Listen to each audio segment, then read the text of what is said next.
అయితే అసలు ఎన్నికలల్లా మనుషులు ఓడగొట్టేది చూసినాం కానీ అసలు మన్ను కూడా ఓడగొడుతుందని నిన్న జరిగిన ఫలితాలు వచ్చినాయి చూసినావా ఆంధ్రప్రదేశ్లో.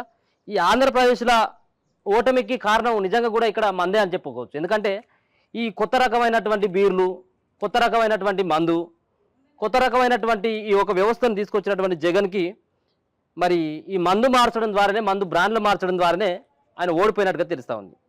మరి అసలు ఈ మందు పేర్లు కూడా అసలు నాకు నిజంగా కూడా చెప్తారా, ఈ నాలుక కూడా మారతలేదు కానీ అసలు పేర్లు పెట్టిండు. ఏం పేర్లు అంటే ఇది 999 బూమ్ బాము బూమ్ బూము, ఇంకా ఏంది యంగ్ స్టారు యూత్ స్టార్ అన్నటువంటి బీర్లు, ఇక స్పెషల్ స్టేటస్ అన్నటువంటి బీర్లు. మామూలు స్పెషల్ స్టేటస్ కాదు అది, ప్రత్యేక హోదా. స్పెషల్ స్టేటస్ అంటే ప్రత్యేకమైనటువంటి హోదా.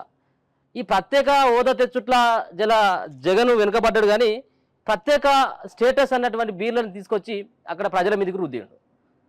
అదే పెద్ద దెబ్బ కొట్టినట్టుగా తెలుస్తూ ఉంది. ఎందుకంటే అప్పుడు ఉన్నటువంటి పాత బీర్లను తీసి కొత్త బీర్లు, కొత్త రకమైనటువంటి బ్రాండ్లను తీసుకొచ్చినటువంటి ఎవరైతే అప్పుడు ఉన్నటువంటి ముఖ్యమంత్రి జగన్మోహన్ రెడ్డి ఉన్నాడో పూర్తి స్థాయిలో ఫెయిల్ అయ్యాడనేది చెప్పుకోవచ్చు. ఎందుకంటే కొత్త రకమైనటువంటి బీర్లతోటి, కొత్త రకమైనటువంటి ఆ మందుతోటి పూర్తి స్థాయిలో అక్కడ ఉన్నటువంటి ప్రజలంతా ఆరోగ్యానికి గురి కావడం, అనారోగ్యానికి గురి కావడం, ఇదంతా ఒక రకంగా సుమారుగా 8,000 కోట్ల రూపాయలకు సంబంధించినటువంటి ముడుపులు తీసుకొని కొత్త బ్రాండ్లకు పర్మిషన్ ఇచ్చిందన్నటువంటి కొన్ని అభియోగాలు వచ్చినాయి. ఇక ఇదే సంబంధించినటువంటి అభియోగాల నేపథ్యంలోనే జగన్మోహన్ రెడ్డి ఓడిపోయిందన్నటువంటి భావనకి కొంత కలిగిస్తూ ఉన్నది.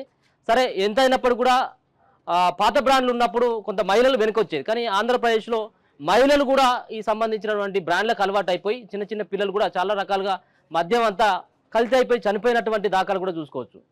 అయితే ఈ యొక్క మద్యం సంబంధించినటువంటి ధరల పెంపుదల కావచ్చు, కొత్త మద్యానికి సంబంధించినటువంటి పర్మిషనే కావచ్చు, జగన్ ఇచ్చినటువంటి సుమారుగా 2 కోట్ల మందికి మేము సంబంధించినటువంటి సంక్షేమాన్ని, అంతేకాకుండా 2 లక్షల మందికి కూడా మేము డబ్బులు పంపిణీ చేస్తూ ఉన్నాం, ఏదో రకంగా ప్రభుత్వం నుంచి సంక్షేమాన్ని అందిస్తూ ఉన్నామని చెప్పినటువంటి జగన్మోహన్ రెడ్డికి ఈసారి ఈ జరిగినటువంటి ఫలితాలు చూసిన తర్వాత షాక్ గురైపోయింది. చాలా మనం అనుకున్నప్పుడు కూడా ఆంధ్రప్రదేశ్ సంబంధించినటువంటి వాళ్ళ యొక్క అభిప్రాయాన్ని మనం సేకరించినప్పుడు కూడా ఈ మందు పేరు కూడా బయటకు రావడం జరిగింది. మాకు బూమ్ బూమ్ బీర్లని, 999ని, special status, young star, youth star అన్నటువంటి ఈ బీర్లను తీసుకొచ్చి మా మీద అధిక పన్నులు వేయడం జరిగింది.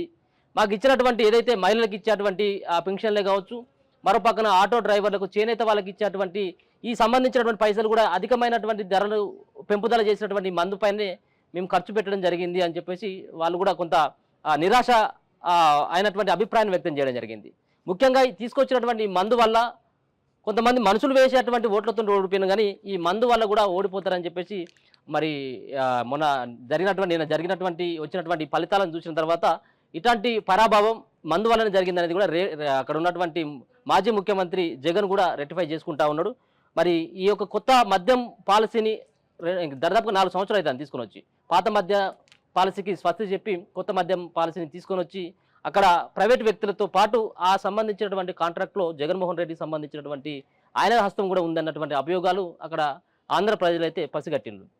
అంతేకాకుండా పూర్తి స్థాయిలో మద్యాన్ని నిషేధిస్తామని చెప్పేసి ఎన్నికల కంటే ముందు, గతంలో జరిగిన ఎన్నికల కంటే ముందు అక్కడ ఉన్నటువంటి జగన్ ప్రకటించడం జరిగింది. సంపూర్ణమైనటువంటి మద్యపాన నిషేధాన్ని విడతల వారిగా చేస్తారని చెప్పేసి అన్నప్పటికీ కూడా ఆయన విడతల వారిగా కాదు, గ్రామాలలో ఆయన వచ్చిన తర్వాత మరి విచ్చలవిడిగా ఈ మద్యం సంబంధించినటువంటి ఏరులై పారుతున్నటువంటి పరిస్థితి కూడా చూసుకోవచ్చు. ఇక్కడ తెలంగాణలో కూడా పరిస్థితి అట్నే ఉందనుకోండి.